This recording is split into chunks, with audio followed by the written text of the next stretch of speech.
Sweet. There we go.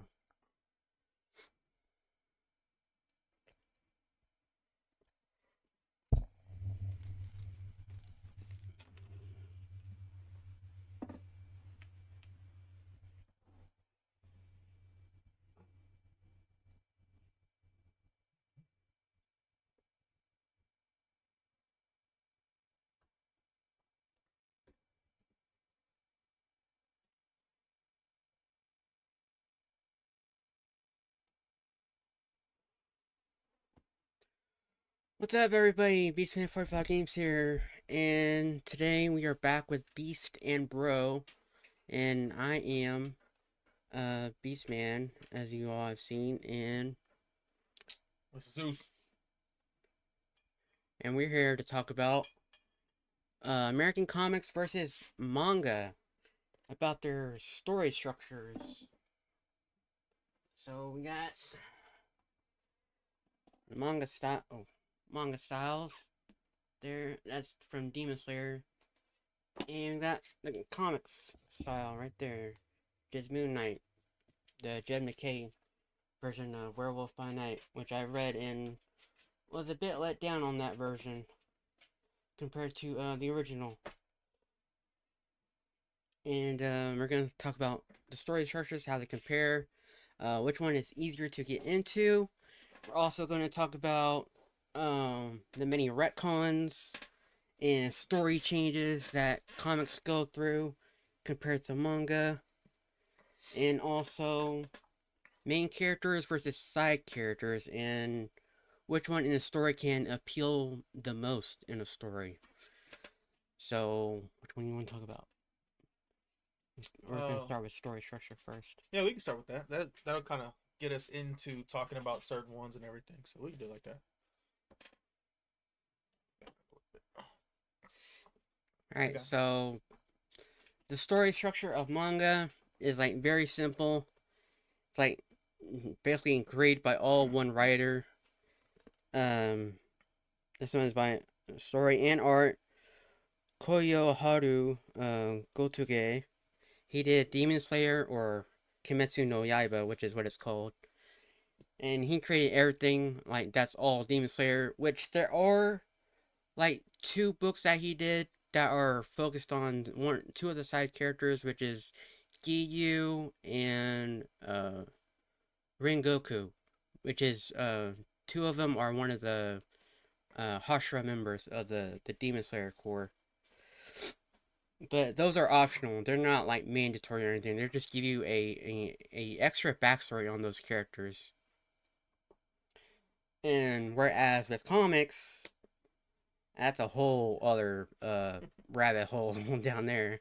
Yeah. Cause you don't have like you'll first start out with one writer, like all in the original '60s and stuff. Like with Spider-Man, it started with Stan Lee and Steve Ditko on writing and art, and then it lasted for about 100 issues with Stan Lee. But with the art, it stopped at Steve Ditko, and then it went on to John Romita Sr., which I think his art is a little bit better. Is a little bit better since it is updated, and it was around the 80s and 90s. I could be wrong on the year, but I'm thinking it should be around the 70s. It stopped at issue 38, which is with when John Romita Sr. started, and Stanley went on until 100 issues.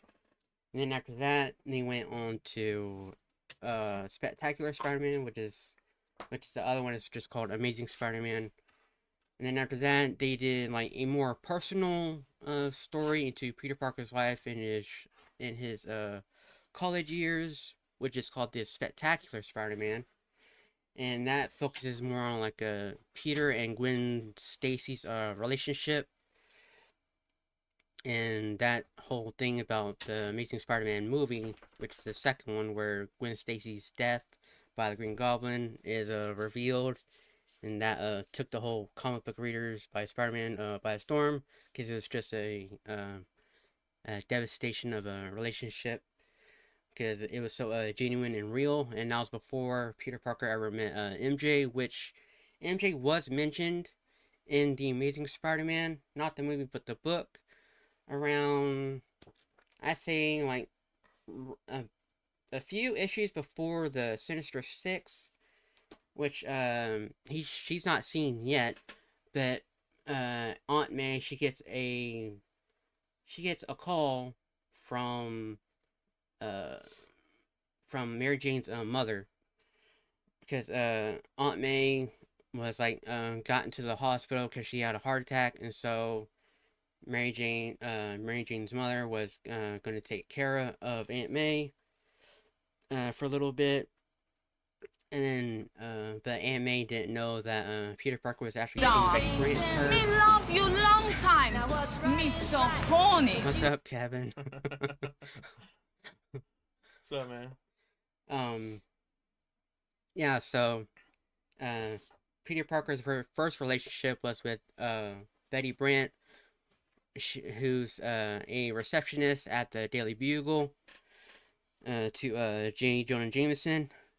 Oh, never mind. Oh, what's up, Intense? No problem. You're good. I thought you were my cousin for a bit. Oh shit.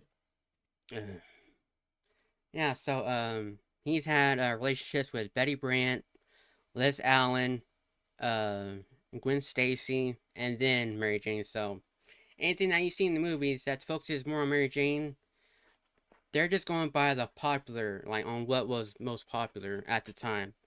And they only did like a Gwen Stacy movie once, and that's with the Amazing Spider-Man 2. Well, you don't like Peter Parker being a hustler? All right. Uh, and then after Amazing and Spectacular Spider-Man, they did a whole thing with the whole clone saga, where there's like multiple Peter Parkers, which they would have different names like Kane, Ben Riley, uh, Peter B. Parker, Peter Parker, and then there was one that was Superior Spider-Man, which was actually a where Doctor Otto Octavius he had his mind put inside of Peter Parker and was taking control of him. Badass. Yeah, and so there's a whole lot of stories that revolve around that. Now the positives and negatives with the story structures of manga is that with manga it's usually just focused on one story, one creator, and one artist, or like usually a team of artists, and it's a simple straight story, and the story can go like for however long as they need it to be, and the story stops as soon as the creator and artist like just stop for the most part.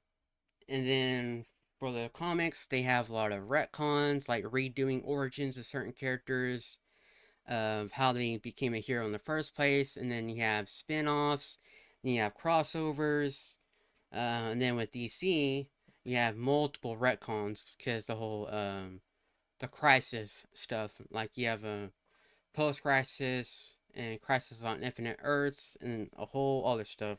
And then a rebirth, and they just completely reset. And then you have the Absolute Universe, which is actually a universe created by Darkseid. Like he creates like a more darker universe that gives you like a more grounded and darker take on the heroes. It's like Batman, like when he's not rich and he creates everything himself, but he's a more brutalized version of himself. And you have Wonder Woman, instead of being grown up in the mascara, she's actually born and raised in hell instead. That's such a badass. Yeah, which I am probably gonna get probably sometime this or next month. I'm not sure. And yeah, whole bunch of stuff. But I think DC has it a lot more worse than Marvel.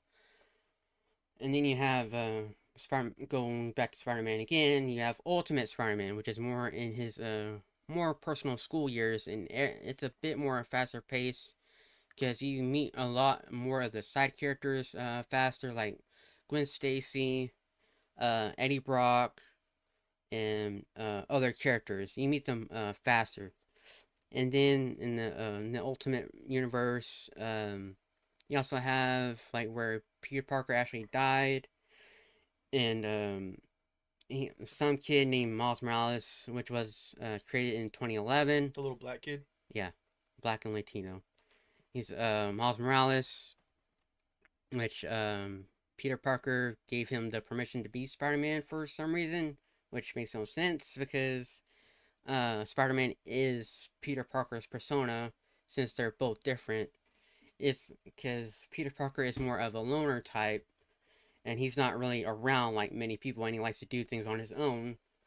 And while Spider-Man, he likes that's his more outgoing side, and he doesn't really like usually team up with anybody because he's always busy and likes to do things and calculate things on his own.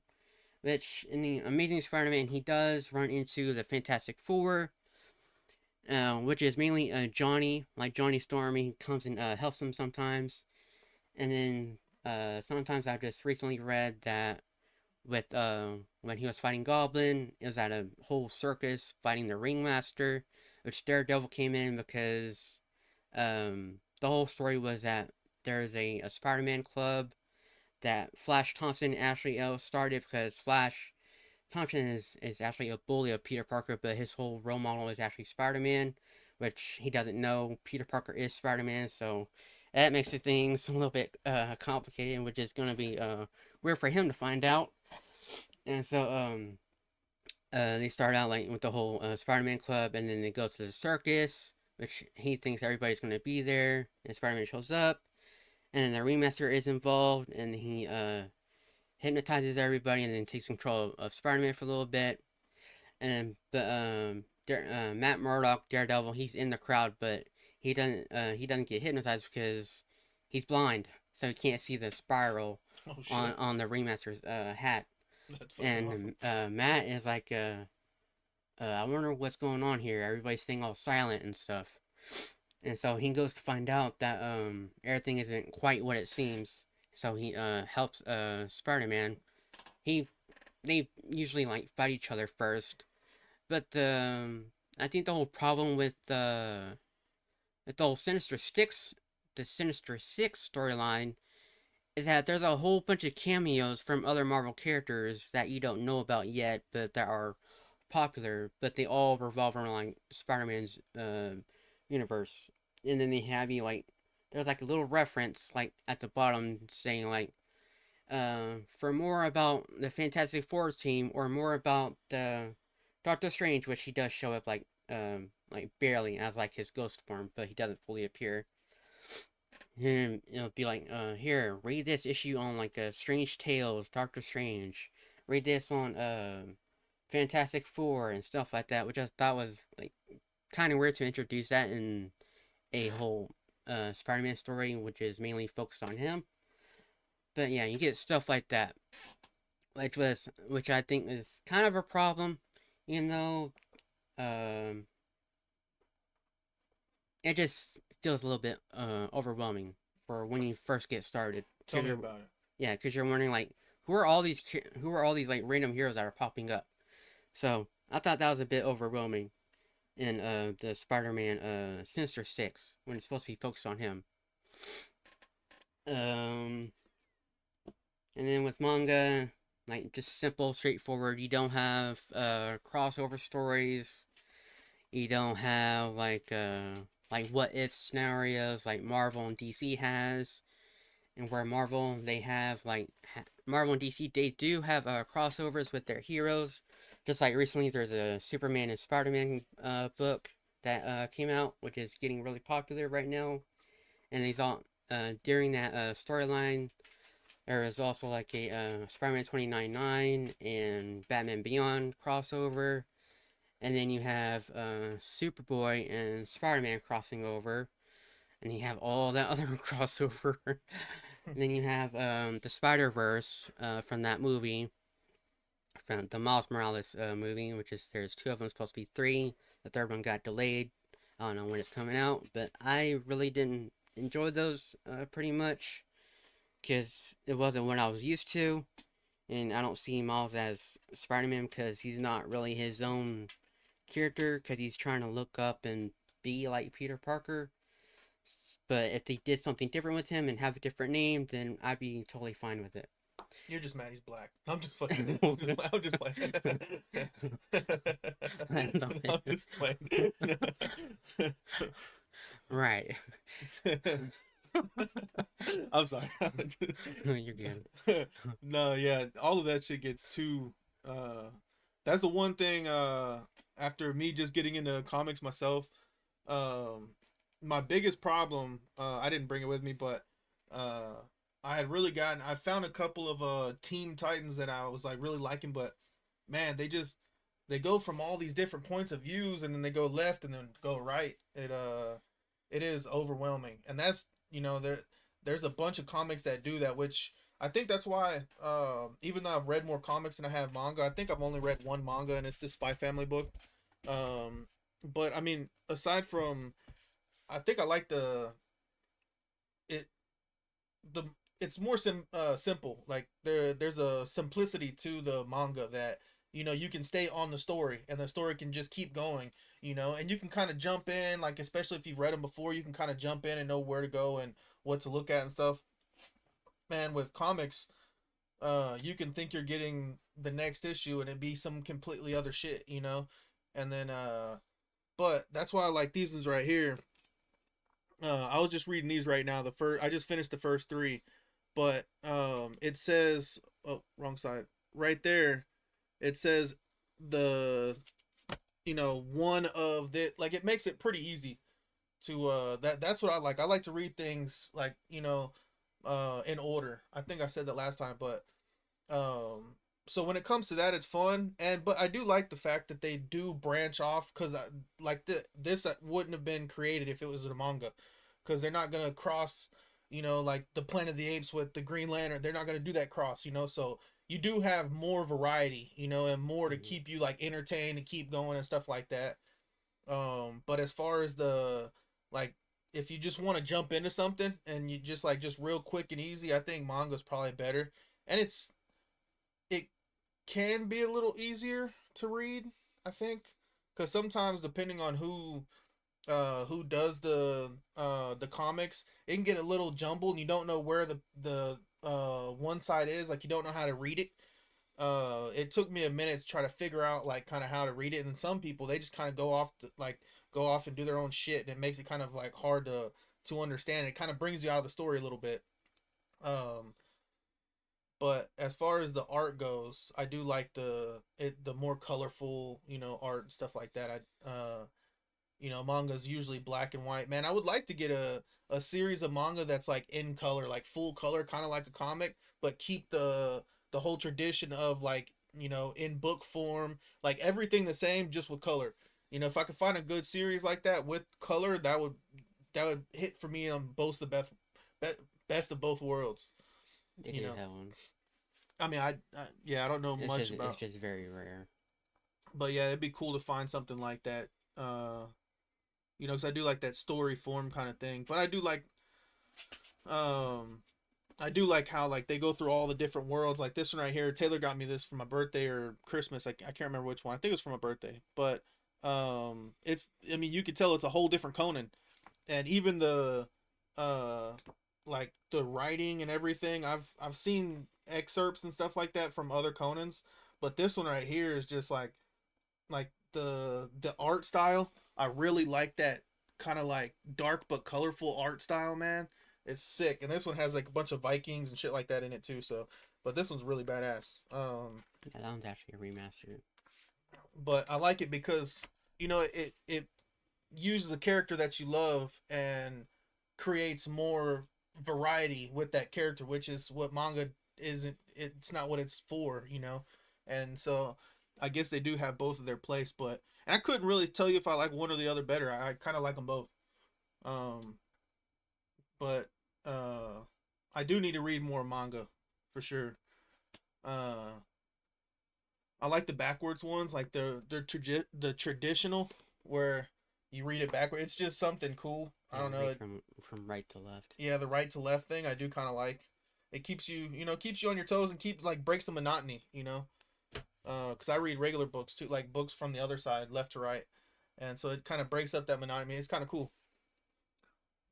I mean, I'm not an encyclopedia like Taylor by any means, so I'm not gonna sit here and tell you the whole all the different writers and all of the art. Yeah, I'm not an encyclopedia by any means like him, but I do have a little bit of like I've read a few things, so I can give a little bit of like a simpler breakdown.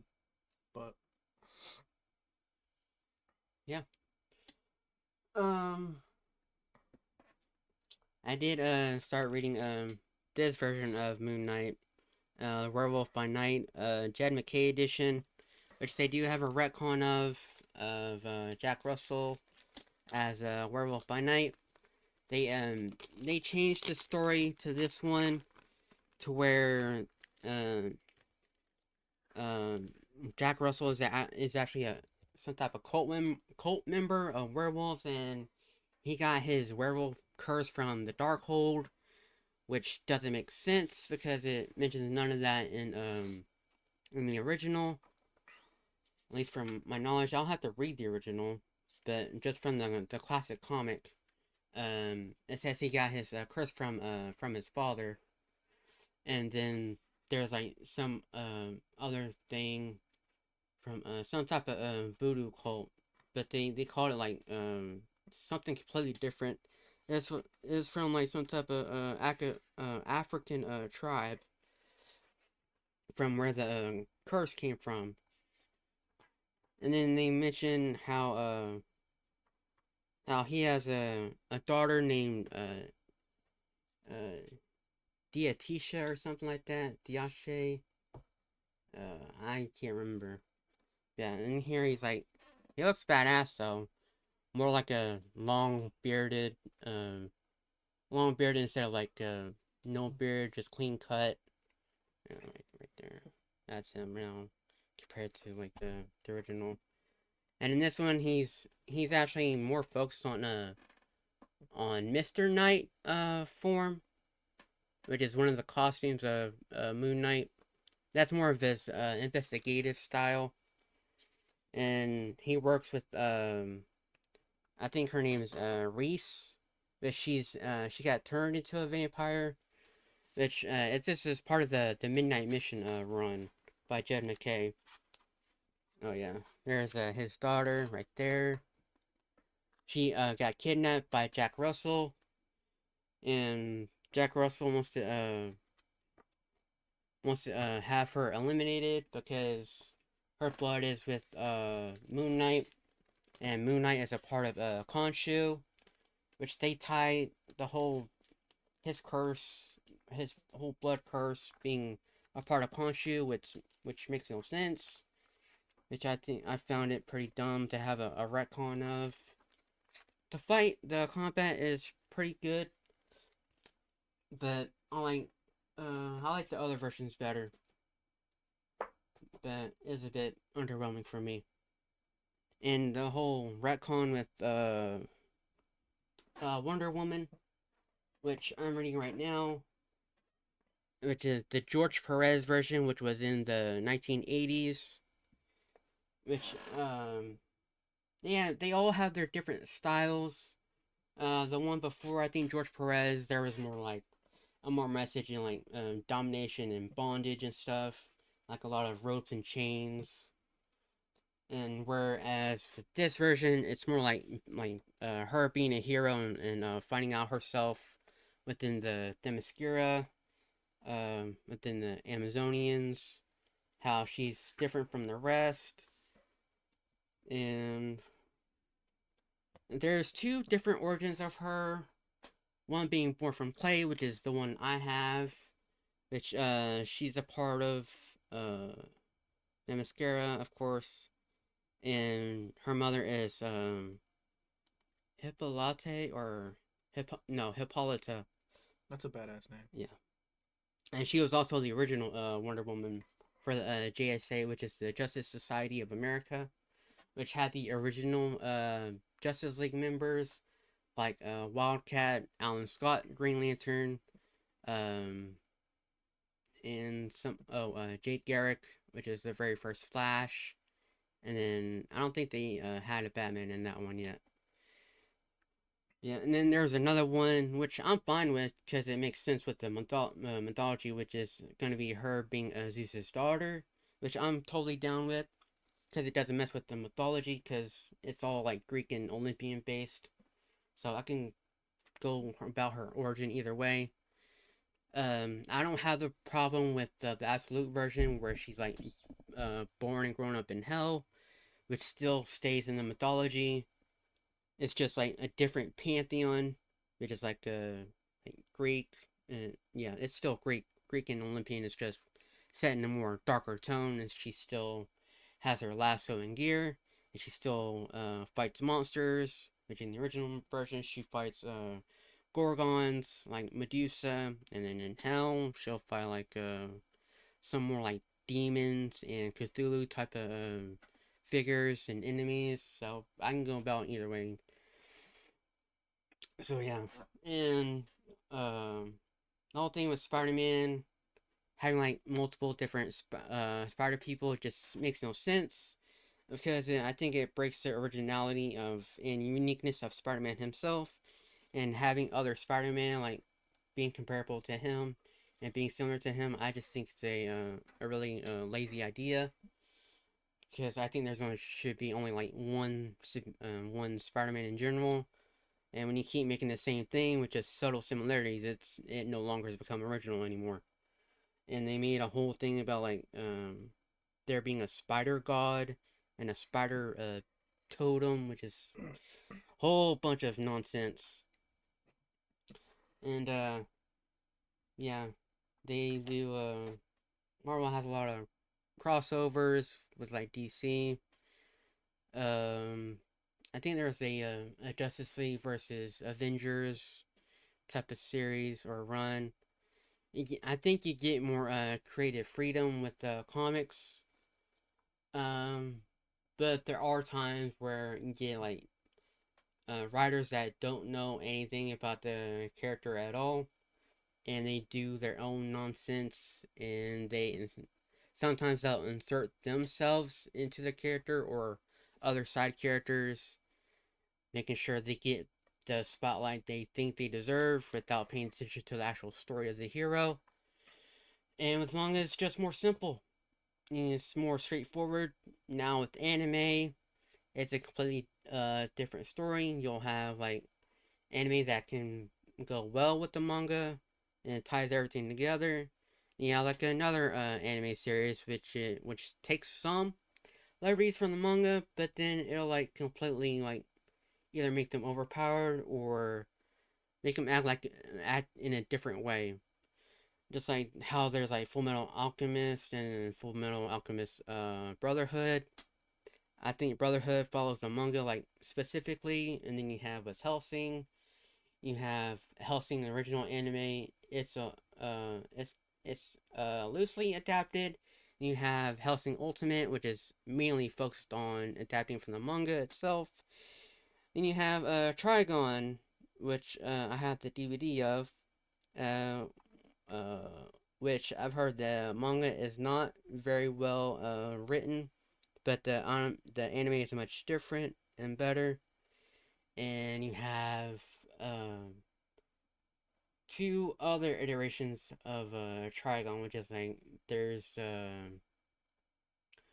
there's the Stampede one, which is like more like a 3D art style animation, and then you have like the movie of Trigon, and then you have another one, and yeah, I think that's about it. And then after that, we're going to be going into main characters and side characters. And with that, I'll be starting with the two main ones that actually like the side characters more. It is about My Hero Academia and Demon Slayer, which, yes, that one right there. Tengen Uzui, he's my favorite side character. Because he's just a badass, and he has 3 wives. Hell yeah. And he's also flashy with like 2 swords.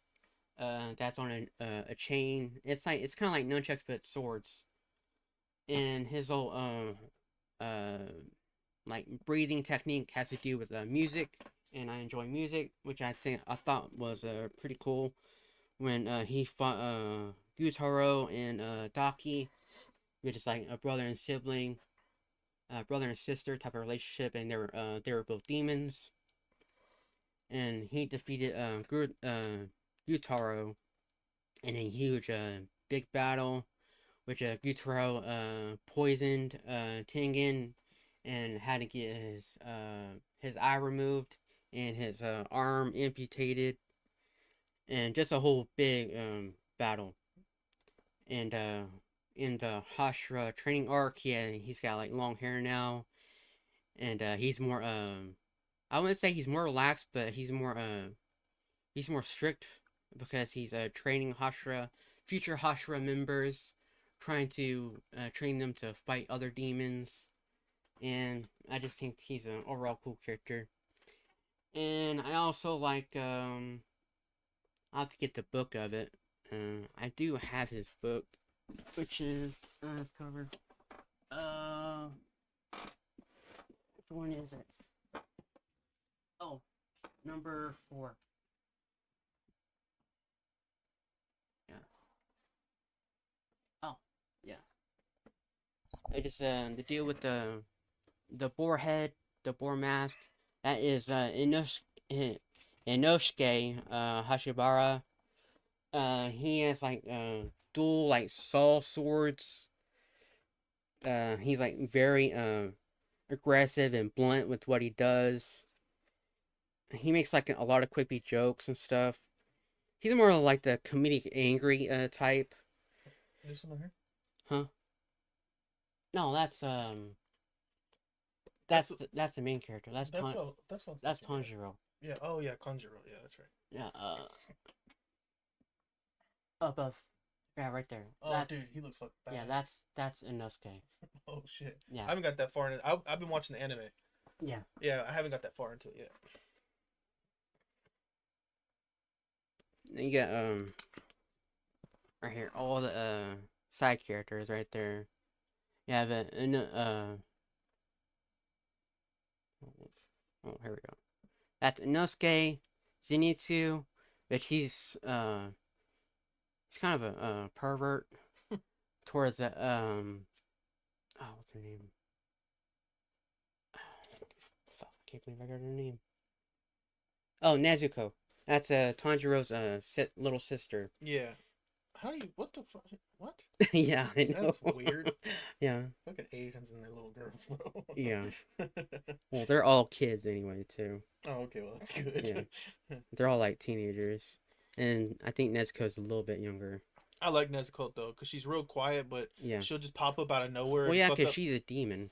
Yeah, I know. She doesn't usually talk, and when you take that, because she usually has that little bite thing in her mouth to keep her from attacking. Yeah. Yeah, exactly. Yeah, I know. I've watched her fuck up a couple of dudes so far, and that shit is badass when she fights. She's probably my favorite so far in the series.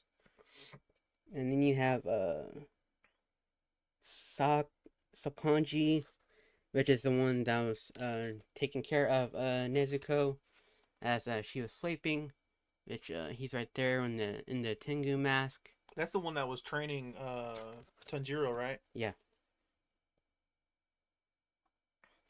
Yeah, he actually hypnotized Nezuko to not attack humans. And it worked. And she was asleep for like a long time. And when she finally woke up, she was all better. And then in it's in the 3rd season, I think. Yeah, the 3rd season. At the end, I'm not gonna spoil it, but it comes to like a surprising moment to Tanjiro and everybody else. But yeah, you have the whole the main villain, which is Muzan, which everybody keeps thinking he looks like Michael Jackson. What? Because of how he dresses. Oh, yep, I already know. Because like the whole. It looks like him in that. The smooth criminal. Yeah. Yeah, right there. That's Muzan. He is the demon leader. that turns everybody else into demons. Muzon Kibutsuchi. I Yeah. like when they cut the first demon that Tanjiro and what's her name? Hmm? His sister, what's his sister's name? Nezuko. Yeah, Nezuko and Tanjiro, they were fighting. It was the very first demon that they had fought. And Then the one with the arms. The one with the yeah, they multiple cut his arms. head off, Yeah. and when his head rolled away, it grew arms. That's yeah, that's probably the coolest thing I've seen in an anime so far. I've watched a few things anime, but that was probably the coolest thing I've seen. Yeah. Just now, last night and this morning. Well, no, I think it was just this morning because I woke up kind of early. I was watching. And it sounds kind of stupid, but um, I like the One Piece. Every now and then I'll put it on in the background because there's a bunch of them, so it's not. I'm not gonna run Mm-hmm. out of them, and they can be. It can be interesting sometimes. But they had a cross with they just. I think I don't know how long it's been on there, but they just put on Netflix. It's One Piece, and then they bring in. It's their own version of Goku. Okay. Yeah, he's got blue hair, and like he doesn't look or talk or act.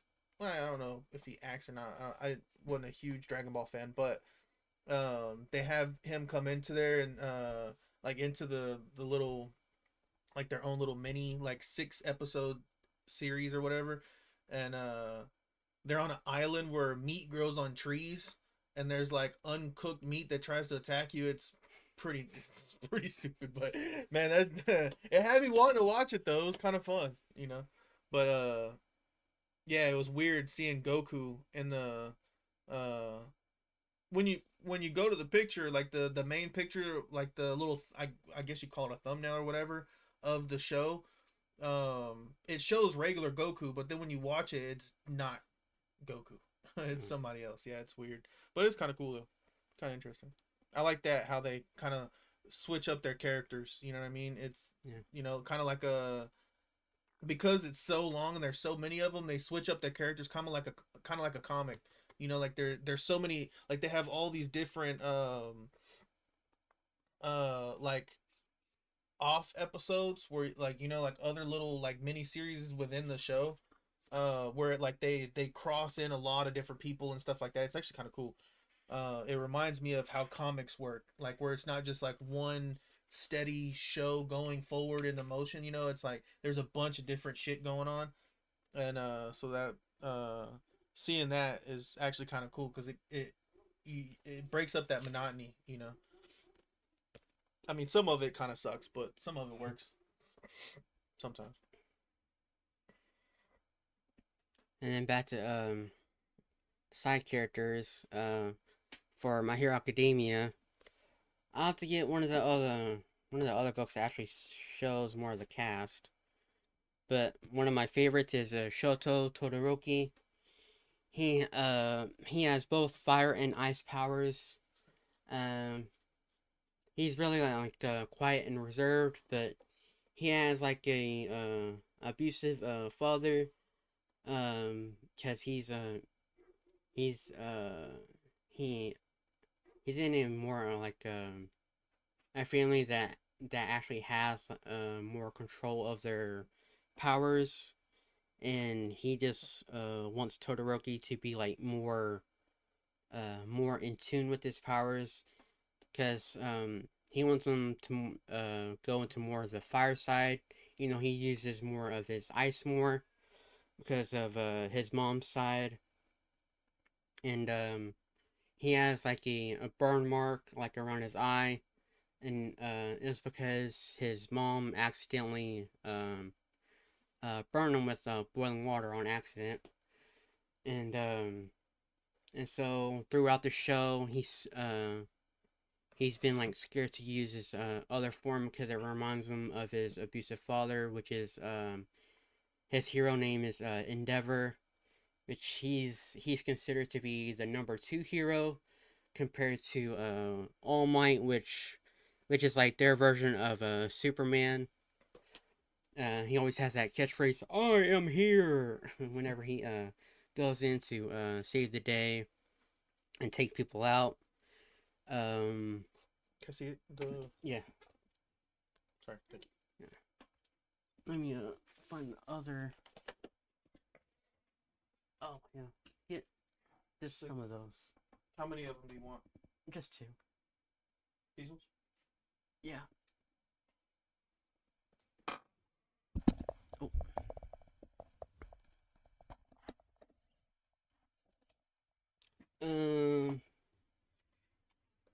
I think there's 1, 3.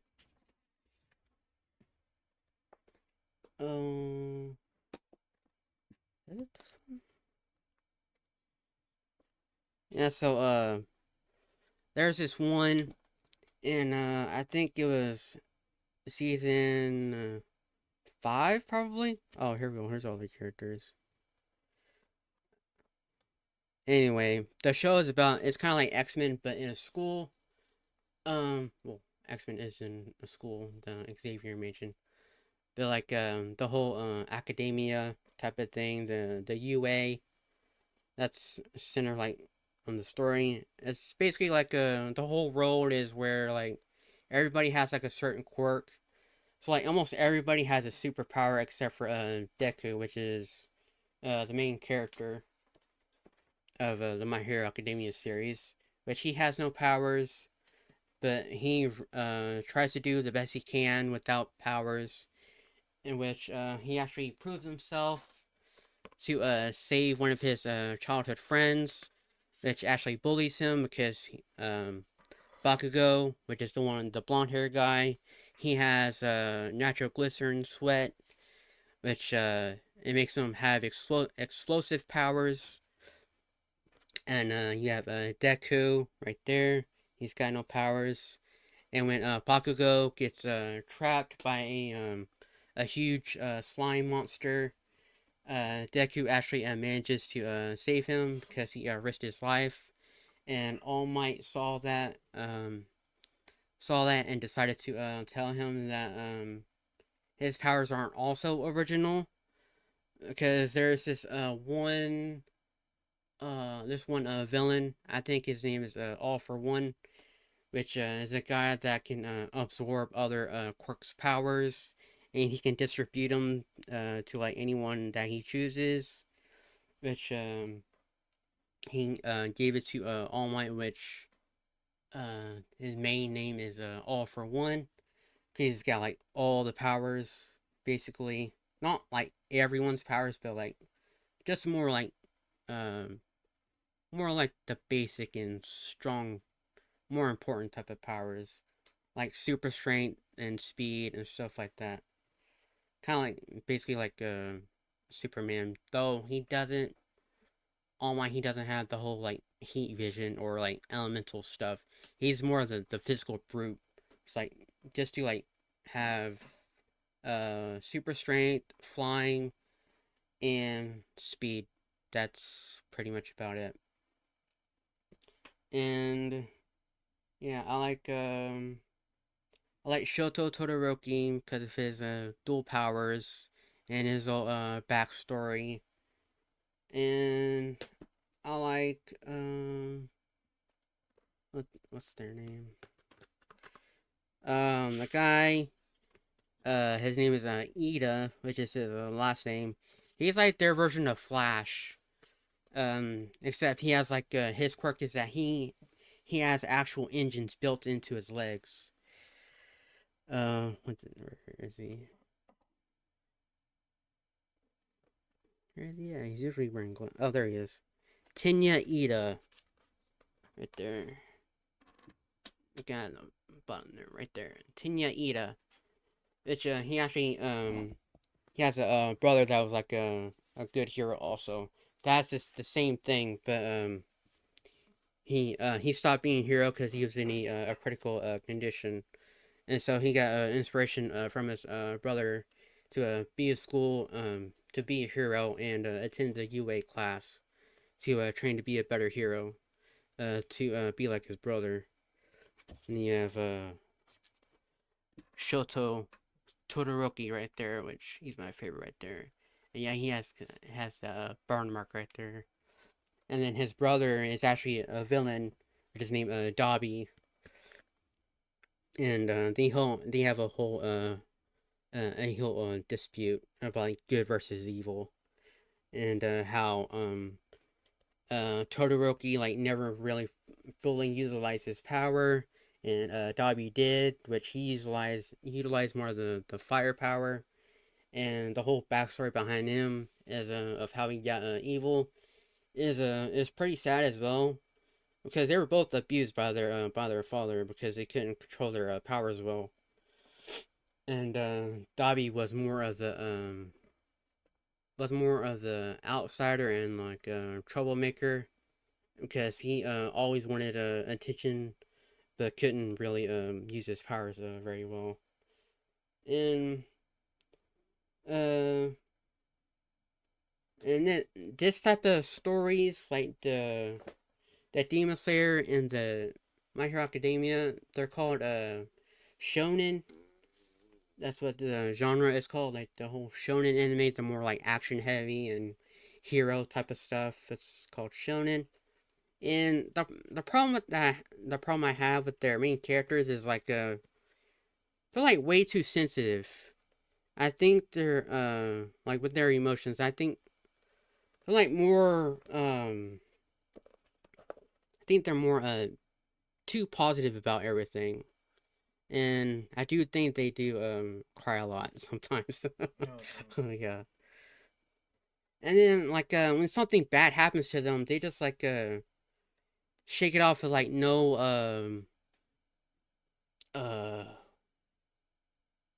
I wouldn't say consequences, but like they act like nothing ever happened. Like when something bad happens, like just kind of sweep it under the rug. yeah, exactly. That's the whole problem with that I have with the whole the main characters. Like they just brush everything off and like act like nothing ever happened. And they're like I said, they're too positive about everything. They can cry a lot. They can sometimes be overpowered. Like out of nowhere, they can have like a a huge like overpowered skill that they never had before, that they never really trained for. And that's why I like in those type of stories I like the whole side characters more, because they actually like feel human instead of kind of stiff and generic, which is why I had to switch to other manga series like that whole Beast King that I showed y'all last week, and Go Go Loser Ranger, because they're different types of stories and not shown like this one, which I do enjoy them.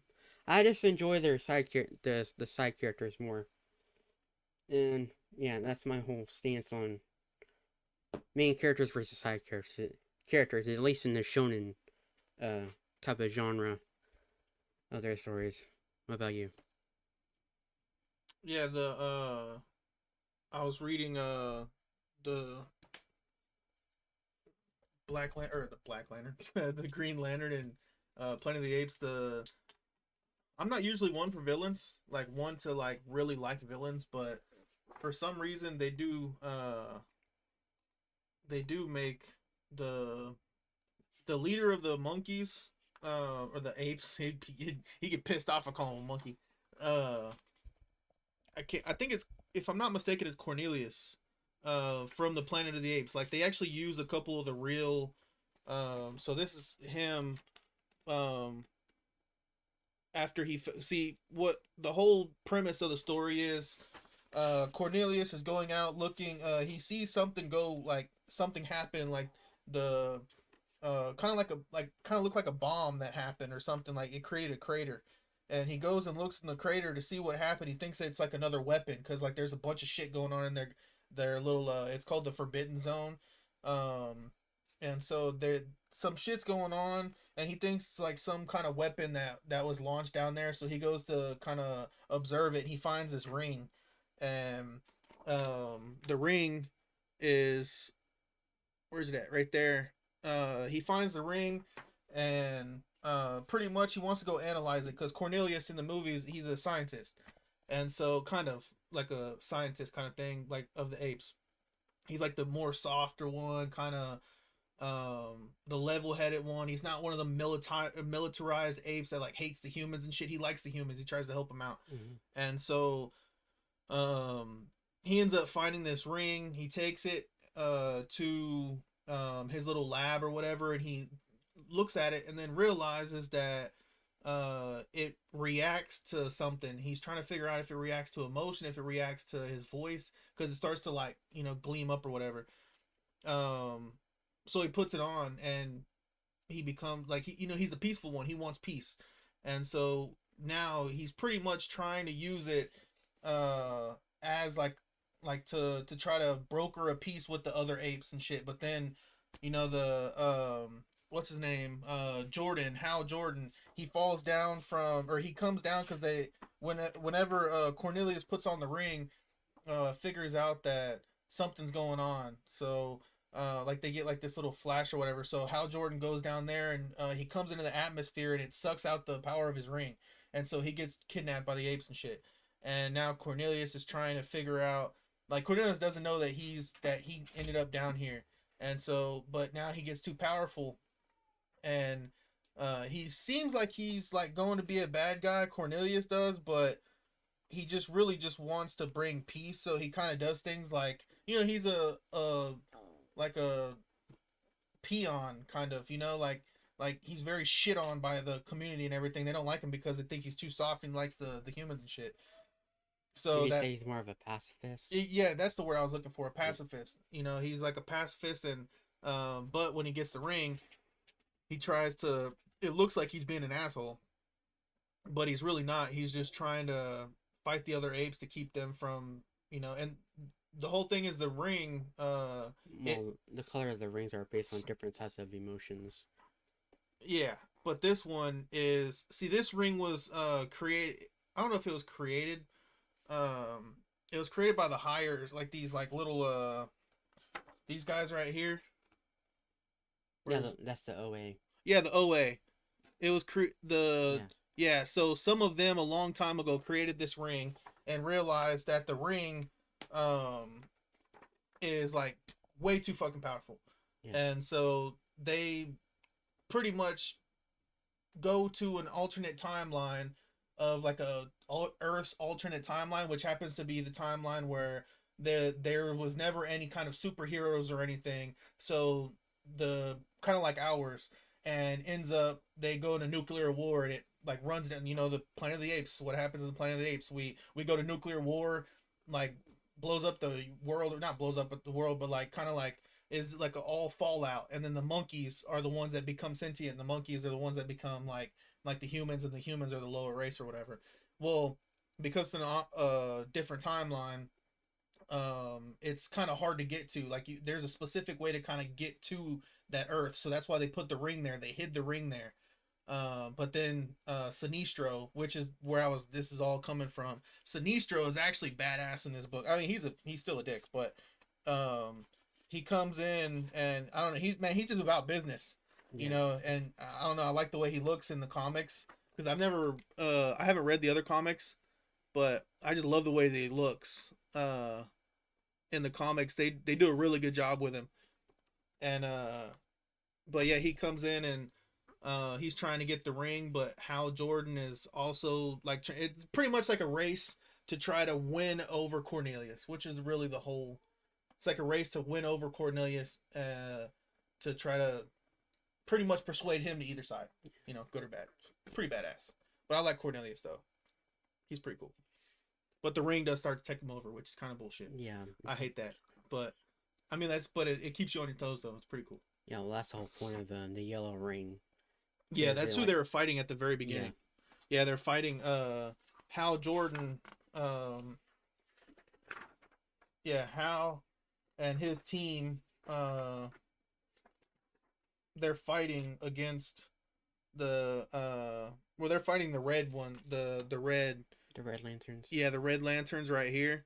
But at the beginning, they were fighting the yellow lanterns, or the yellow lanterns had gotten kidnapped or like captured by some dude. I don't know, but I'm still reading. But I really like the crossover. I like the way that they put the two worlds together. The writing of it is actually really good. They mingle, like they intermingle the characters very well. And shit, I read three of them back to back. I didn't want to stop reading them. Who's the writer on that one? What's up? Who's the writer on that one? Who's the red ones? No, who's the writer? Oh, who's the writer? There's Thompson, Jordan. Oh, right, Thompson. Yeah. Yeah, I guess it's the order is usually your writer, artist, colorist, and I think it's a letterer or something like that. That does the lettering. Oh, okay. Yeah. Well, then Thompson would be the writer. Yeah, should say inside. Yeah, he's a really good. It's really good about. Robbie okay, Thompson. Yeah, Robbie Thompson. Yeah. And Justin Jordan. So Robbie Thompson and Justin. Oh, yeah. Well, I guess yeah. But they're both. They do a really good job of bringing the two worlds and like intermingling them together. They like a really good job. And the fact they kind of jump between, like they'll go from like it's like a movie. You know what I'm saying? Like, they'll go from some random shit that just happened, to kind of like build up that part of the story, and then they'll jump back into Earth. The Planet of the Apes Earth, and then kind of show like a couple of snippets of what's going on there, and then they'll jump straight into where Hal Jordan's story and shit before he comes down. So it's very, I like the way that they do it. It's great writing. Even the words and everything that they use, it's awesome. It's not like overly complicated, like too wordy. Some things you got them freaking bubbles that are like almost a whole damn square, and it's like, dude, you just gotta sit there and you start losing. This one's real quick, and it's kind of because it's Hal Jordan. It's kind of like quippy. You know what I'm saying? Like they talk like there's a bunch of like funny little things that they say like in between, just being like fresh. It's pretty cool.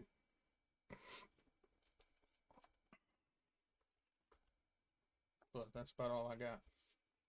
Yeah, so our whole point is that we're not saying which is better or easy, better, because they both have their advantages and disadvantages.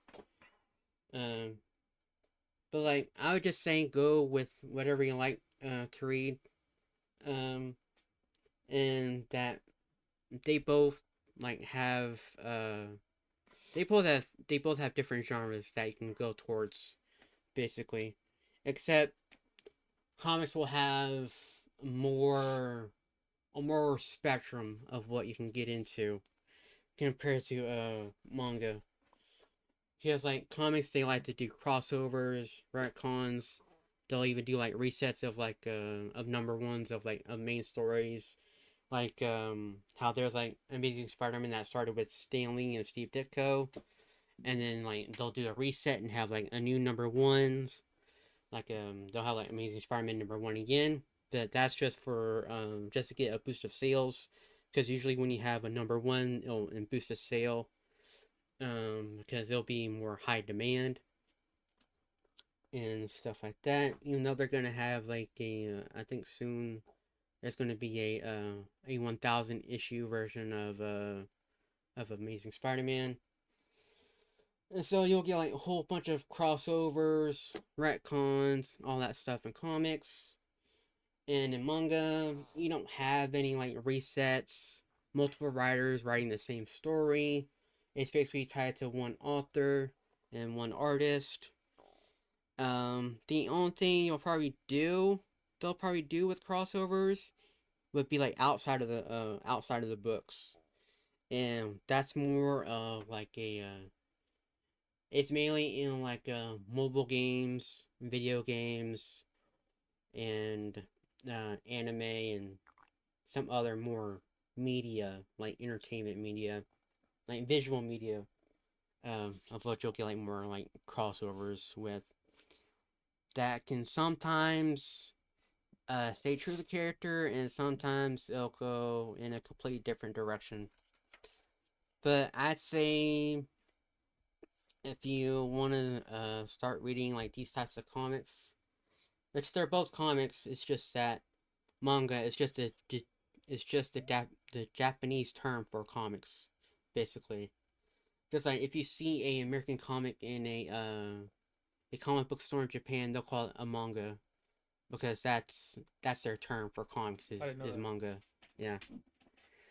So If you want simple, just one-shot stories, or a continuous story focusing on like one main story that can have like multiple arcs, just like One Piece, will have like multiple arcs, then stick with manga.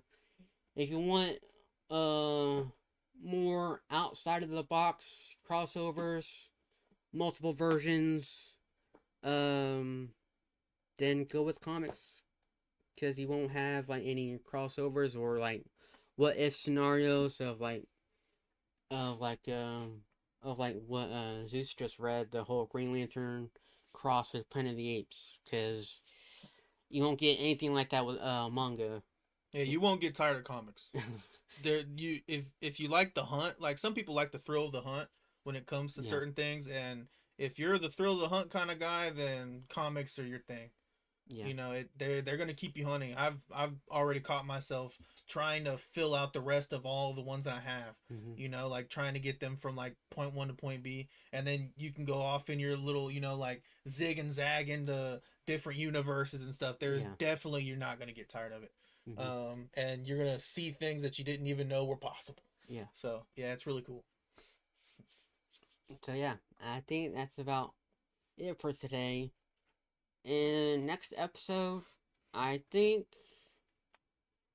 I want to tap into more about comparing adaptations from comics, from like the comic counterpart compared to the film and video game adaptations.